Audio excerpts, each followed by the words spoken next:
Hello, नमस्कार, आदाब, सत श्री अकाल। मैं आपके साथ रजनीकांत सर। आज आपके लिए लेकर आया हूँ रिलेशन का समान ज्ञान का सेकंड क्लास। तो आज हम प्राचीन भारत के बारे में पढ़ेंगे, उनके इतिहास के बारे में पढ़ेंगे। तो आइए चलते हैं। जो आज हमारा टॉपिक है, प्राचीन भारतीय इतिहास के स्रोत। तो हमारा जो प्राचीन भारत है उसका इतिहास का स्रोत क्या क्या है, जिससे हम अपने प्राचीन इतिहास के बारे में जान सकते हैं, उन स्रोत के बारे में पढ़ेंगे। तो कहता है, प्राचीन भारतीय इतिहास के विषय में जानकारी मुख्यतः 4 स्रोत से प्राप्त होती है। तो प्राचीन भारतीय इतिहास को पता करने के लिए हमें 4 स्रोत है। उन चारों स्रोतों के माध्यम से हम भारतीय इतिहास के बारे में जानकारी हासिल करेंगे, पता करेंगे। पहला है धर्म ग्रंथ, दूसरा है ऐतिहासिक ग्रंथ, तीसरा है विदेशियों का विवरण और चौथा है पुरातत्व संबंधी साक्ष्य। तो हमारे 4 स्रोत हैं। पहला हमारा है धर्म ग्रंथ, दूसरा हमारा ऐतिहासिक ग्रंथ और तीसरा जो है वो विदेशियों का विवरण है, जो विदेश से हमारे देश में भ्रमण करने के लिए आते थे, घूमने के लिए आते थे, वो जो पुस्तक लिखे हैं तो उसमें मिलेगा। और चौथा है पुरातत्व संबंधी साक्ष्य। कहता है धर्म ग्रंथ एवं ऐतिहासिक ग्रंथ से मिलने वाली महत्वपूर्ण जानकारी। जो धर्म ग्रंथ है या ऐतिहासिक ग्रंथ है उससे जो जो महत्वपूर्ण जानकारी है वो हमें इस नीचे दिए गए हैं। उनको जब हम पढ़ेंगे सारी जानकारी हमें मिल जाएगी, हम अपने भारतीय इतिहास के बारे में जानकारी ले सकते हैं। भारत का सबसे प्राचीन या कहे सर्वप्राचीन सबसे पहले वाला जो ग्रंथ है या धर्म ग्रंथ है वो हमारा वेद है, जिसके संकलनकर्ता महर्षि कृष्ण द्वैपायन वेद व्यास जी। तो कहते हैं कि वेद के संकलनकर्ता कौन है, तो महर्षि कृष्ण द्वैपायन वेद व्यास जी हैं। इसमें जो है या कहें कि वेद जो है वो वसुधैव कुटुंबकम का उपदेश देता है।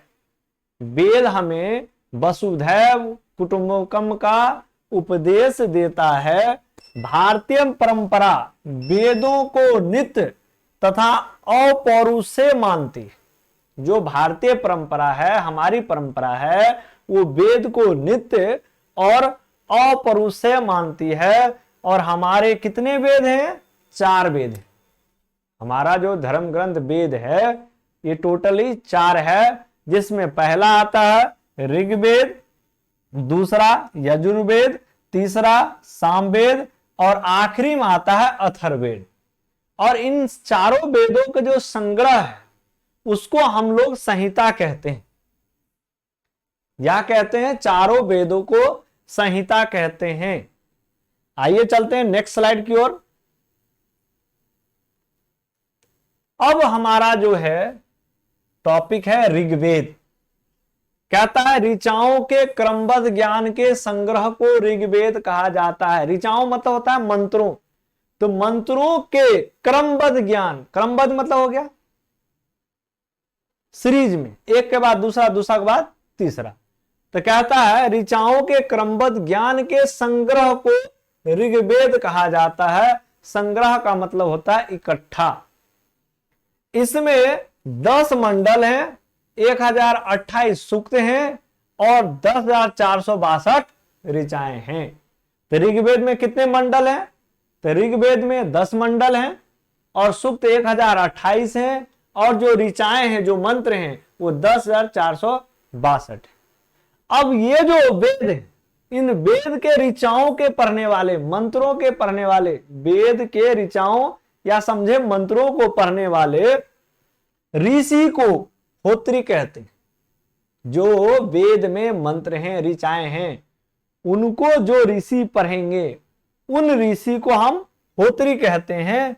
इस वेद से हमें आर्य के राजनीतिक प्रणाली के बारे में, इतिहास के बारे में और ईश्वर की महिमा के बारे में जानकारी मिलती है।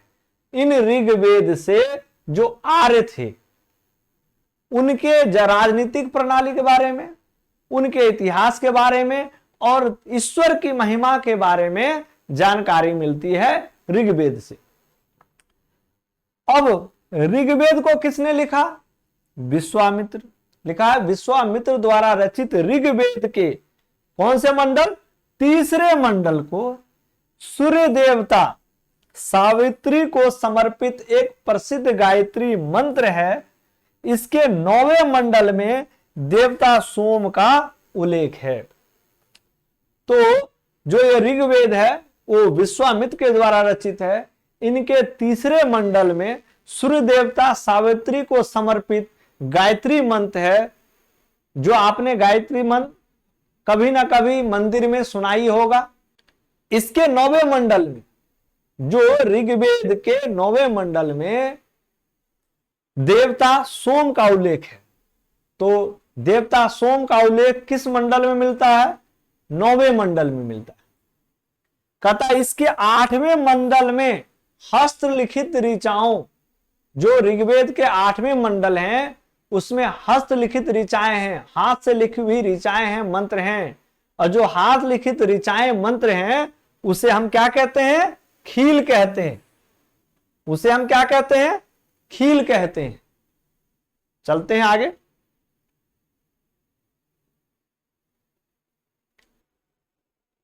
हम बात करेंगे चातुर्वर्ण का। तो चातुर्वर्ण समाज की जो कल्पना का आदि जो स्रोत है वो ऋग्वेद के 10वें मंडल में वर्णित पुरुष सूक्त है। इस पुरुष सूक्त में से हमें जानकारी मिलती है चातुर्वर्ण का। इनके पुरुष सूक्त के आधार से जो वर्ण है वो हमारे पास 4 वर्ण है, जिनमें ब्राह्मण, क्षत्रिय, वैश्य तथा शूद्र। अब इनका जो उत्पत्ति है, आदि पुरुष ब्रह्मा, आदि मतलब आदि काल से। तो जो हमारा ये जो चारों वर्ण है वो कैसे कैसे ये उत्पन्न हुए या प्रकृति में आए। तो पहला जो ब्राह्मण है वो मुख से उनकी हुई उत्पत्ति, और जो क्षत्रिय है उनको भुजाओं से, जो वैश्य है वो जंघाओं से, और जो शूद्र है वो चरणों से। अब नोट में ध्यान देंगे, धर्म सूक्त 4 प्रमुख जातियों की, ये जो धर्म सूत्र है ये 4 प्रमुख जातियों की स्थितियों, व्यवसायों और दायित्वों, कर्तव्यों तथा विशेष अधिकारों में स्पष्ट विभेद करता है। विभेद का मतलब होता है अंतर। ये जो ब्राह्मण, क्षत्रिय, वैश्य है, इन जातियों की स्थिति, रहन सहन, कहां रहेंगे नहीं रहेंगे, व्यवसाय कौन कौन सा व्यवसाय करेंगे, रोजगार करेंगे, दायित्व उनका क्या कर्तव्य है, और विशेष अधिकार उनको क्या अधिकार मिला गया है, उन सब के बारे में ये हमारे धर्म सूत्र से पता चलती है। कहता है ऋग्वेद के कई परिच्छेदों में प्रयुक्त अधन्य शब्द का संबंध गाय से है। जो ऋग्वेद में कई परिच्छेद हैं जिनमें गाय के बारे में वर्णन है और गाय को अधन्य कहा गया है, इसका मतलब है कि न मारा जाने वाला। तो मतलब गाय को हम नहीं मार सकते। आइए अगला स्लाइड में। अब बात आती है ईसा पूर्व और ईसवी। हम बात करेंगे ईसा पूर्व और ईसवी। ईसा पूर्व और ईसवी में क्या अंतर है। कहता है वर्तमान में प्रचलित ग्रेगोरियन कैलेंडर, जिसको ईसाई कैलेंडर या जूलियन कैलेंडर बोलते हैं, ये ईसाई के जो धर्म गुरु थे, कौन, ईसा मसीह, उन्हीं के जन्म वर्ष ये कल्पित है, मान लिया गया है, उसी पे आधारित है। ईसा मसीह के जन्म के पहले समय को, ईसा मसीह के जन्म के पहले समय को ईसा पूर्व, जिसको बीसी बोलते हैं, before the birth of Jesus Christ, कहा जाता है। और ईसा पूर्व में वर्षों की गिनती उल्टी होती है। जो ईसा पूर्व है या बीसी में वर्षों की जो गिनती होती है वो उल्टी होती है। जैसे महात्मा बुद्ध का जन्म 563 ईस्वी पूर्व में हुई थी और मृत्यु 483 ईस्वी पूर्व में हुआ था। यानी ईसा मसीह के जन्म के 563 वर्ष पूर्व महात्मा बुद्ध का जन्म हुआ और 483 वर्ष पूर्व उनकी मृत्यु भी हो गई। और यही जो है सन कहलाया। ये जो बीसी जो है, before the birth of Jesus Christ, तो वो जो वर्ष होता है उसको हम सन कहते हैं। ईसा मसीह के जन्म से पहले वर्ष को सन कहा जाता है। ईसा मसीह की जन्म तिथि से आराम हुआ सन ईसवी है और इसके लिए संक्षेप में ई लिखा जाता है। ई को लैटिन भाषा के शब्द एडी में भी लिखा जाता है। कहता है जो ई को लैटिन भाषा का शब्द एडी लिखा जाता है और एडी का मतलब होता है एन्नो डोमिनी, जिसका शब्द होता है in the year of Lord Jesus Christ. अब हम बात करेंगे प्राचीन भारत के इतिहास जो लिखित रूप में, वो किनके द्वारा? विंसेंट ऑर्थर स्मिथ के द्वारा। इन्होंने जो इतिहास भारत के बारे में लिखा था उस पुस्तक का नाम है अर्ली हिस्ट्री ऑफ इंडिया, जो 1904 में तैयार की। 1904 में अर्ली हिस्ट्री ऑफ इंडिया लिखा गया था, वो विंसेंट ऑर्थर स्मिथ के द्वारा, जिसमें हमारे प्राचीन भारत के बारे में वर्णन है। कहता है इस पुस्तक के 1/3 जो भाग है उसमें सिकंदर का आक्रमण या सिकंदर का आक्रमण के बारे में बताया गया है। कौन सा पुस्तक में? अर्ली हिस्ट्री ऑफ इंडिया के 1/3 जो भाग है उसमें सिकंदर के आक्रमण के बारे में बताया गया है या वर्णित है। इसमें भारत को स्वेच्छाचारी शासन वाला देश कहा गया है। भारत को क्या कहा गया है? स्वेच्छाचारी वाला देश कहा गया है। कहता है जिसे ब्रिटिश शासन की स्थापना से पहले राजनीति एकता का अनुभव नहीं हुआ था। जो ब्रिटिश शासन जब करने के लिए हमारे देश में आए, उससे पहले हमारे देश में राजनीतिक एकता का अनुभव नहीं था। उन्होंने लिखा है वस्तुतः भारतीय इतिहासकारों का सरोकार शासन के एकमात्र स्वरूप तानाशाही से ही है। भारतीय इतिहासकारों का जो सरोकार है, शासन है, वो किससे है? तानाशाही से। तो 52 अवतार के 3 पगों के आख्यान का प्राचीनतम स्रोत ऋग्वेद है। जो 52 अवतार है उनके 3 पग का जो आख्यान है, उनका प्राचीनतम स्रोत जो है वो हमारा ऋग्वेद है। ऋग्वेद में इंद्र के लिए 250 और अग्नि के लिए 200 ऋचाओं की रचना की गई है।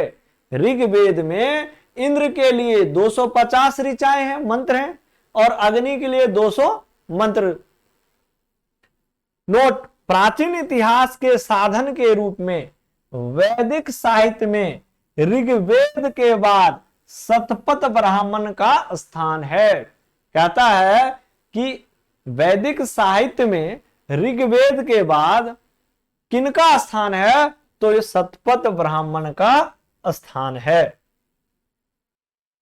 हम जब बात करेंगे अब यजुर्वेद की, कहता है सस्वर पाठ के लिए मंत्रों तथा बलि के समय अनुपालन के लिए नियमों का जो संकलन है वो यजुर्वेद कहता है।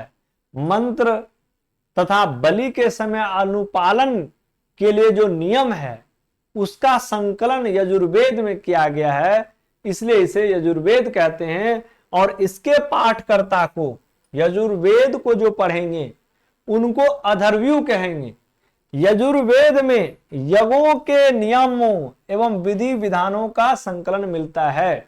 यदि आप यज्ञ कराते हैं तो उनका जो विधि विधान है वो सब का सब कहां मिलेगा? नियम इसी यजुर्वेद में। इसमें बलिदान विधि का भी वर्णन है। अभी दुर्गा पूजा आएगी तो उसमें बलि के बारे में बताया जाएगा, तो बलि के बारे में जो वर्णन है वो भी हमारा यजुर्वेद में है। यह एक ऐसा वेद है गद एवं पद दोनों है। ये एक ही ऐसा वेद है, इकलौता वेद है जिसमें गद और पद दोनों है।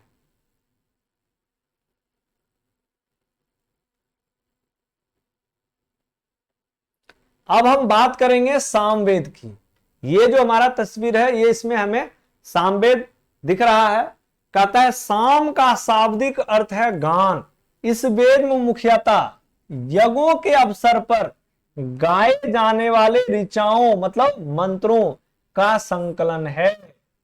कहता है यदि यज्ञ होता है तो यज्ञ के समय जो गाए जाने वाले मंत्र हैं उन सब का जो वर्णन है वो किसमें है? सामवेद में है।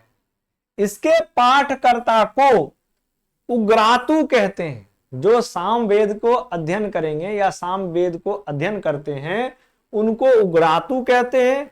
इसके संकलन ऋग्वेद पर आधारित है। इसमें 1810 सूक्त हैं जो प्राय ऋग्वेद से लिए गए हैं। इनमें 1810 जो सूक्त हैं, मतलब सामवेद में 1810 सूक्त हैं, वो भी किनसे लिए गए हैं? वो ऋग्वेद से लिए गए हैं। कहता है इसे भारतीय संगीत का जनक कहा जाता है। किसे कहा जाता है? सामवेद को भारतीय संगीत का जनक कहा जाता है। कहता है यजुर्वेद तथा सामवेद में किसी भी विशिष्ट ऐतिहासिक घटना का वर्णन नहीं मिलता है। यजुर्वेद में और सामवेद में किसी विशेष प्रकार का घटना का वर्णन नहीं मिलता है।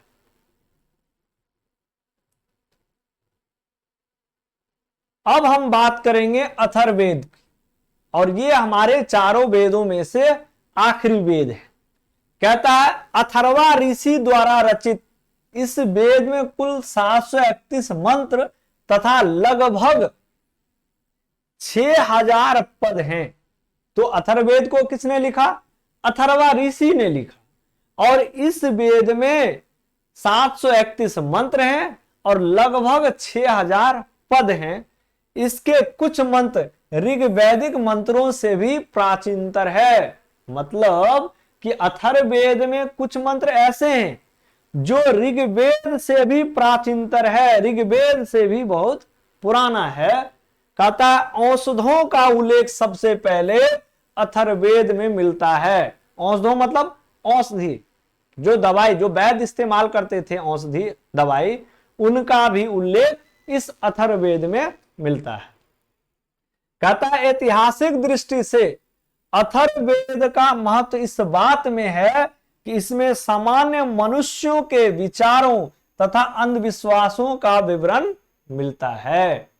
कहता है इस अथर्ववेद में जो सामान्य मनुष्य हैं उनके विचार और जो अंधविश्वास है, इन दोनों का विवरण अथर्ववेद में मिलता है। कहता है पृथ्वी सूक्त अथर्ववेद का प्रतिनिधि सूक्त माना जाता है। जो पृथ्वी सूक्त है वो अथर्ववेद का प्रतिनिधि सूक्त माना जाता है। इसमें मानव जीवन के सभी पक्षों, गृह निर्माण, कृषि की उन्नति, व्यापारिक का गहन खोज, रोग निवारण, समन्वय, विवाह तथा प्रणय, गीतों, राजभक्ति, राजा का चुनाव, बहुत से वनस्पतियों और औषधियों के बारे में भी अथर्ववेद में उल्लेख है। तो क्या है कि मानव जीवन के जितना भी पक्ष है, चाहे गृह निर्माण हो, घर बनाए, कृषि की उन्नति, कृषि में कैसे उन्नति हो, विकास हो, व्यापारिक मार्गों का गहन, कैसे व्यापारिक मार्ग खोजा जाता है, रोग निवारण, आप बीमार हैं तो उसको कैसे ठीक किया जाता है, समन्वय, विवाह तथा प्रणय, शादी विवाह के जो गीत हैं उनका भी वर्णन अथर्ववेद में है। राजाओं का चुनाव, वनस्पति और औषधियों के बारे में भी अथर्ववेद में वर्णन है। अब कहता है साप, वशीकरण, प्रायश्चित, मातृभूमि, महात्म्य आदि का विवरण इसी अथर्ववेद में दिया गया है। ये जो आप देख रहे हैं जादू टोना का भी वर्णन किसमें है? अथर्ववेद में है। और कहता है अथर्ववेद में परीक्षित को कुरुओं का राजा कहा गया है। तो कहता है कुरुओं को राजा किसे कहा गया है? परीक्षित को या परीक्षित को। किस वेद में? अथर्ववेद में। तथा कुरु देश की समृद्धि का अच्छा चित्रण मिलता है।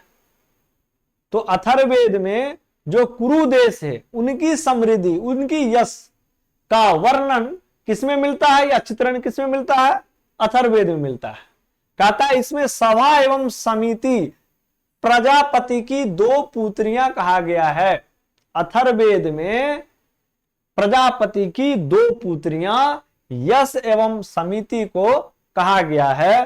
कहता है वेदों की शाखाएं हैं जो वैदिक अध्ययन और व्याख्या से जुड़े विभिन्न दृष्टिकोण का प्रतिनिधित्व करती है। कहता है साकल शाखा ऋग्वेद से जुड़ी एकमात्र जीवित शाखा है। जो साकल शाखा है ये ऋग्वेद से जुड़ी हुई शाखा है। और कैसी शाखा है, जीवित शाखा है। और जीवित मतलब होता है जिंदा। यजुर्वेद को शुक्ल यजुर्वेद और कृष्ण यजुर्वेद दो शाखाओं में बांटा गया है। कहता है यजुर्वेद को शुक्ल यजुर्वेद और कृष्ण यजुर्वेद दो शाखाओं में बांटा गया है। याद रखना है कि यजुर्वेद को शुक्ल यजुर्वेद और कृष्ण यजुर्वेद दो शाखाओं में बांटा गया है। कहता है माध्य निंदन और कान्व शुक्ल यजुर्वेद अथवा वाजसनेय संहिता की शाखाएं हैं। माध्यानिंदन और कान्व शुक्ल जो है ये यजुर्वेद और वाजसनेय संहिता की शाखाएं हैं। कृष्ण यजुर्वेद से जुड़ी शाखाएं काठक, कनिष्ठल, मैत्रेयानी और तैत्तिरीय है। कृष्ण यजुर्वेद से जुड़ी जो शाखाएं हैं उनमें से काठक है, कनिष्ठल है, मैत्रेयानी है और तैत्तिरीय है।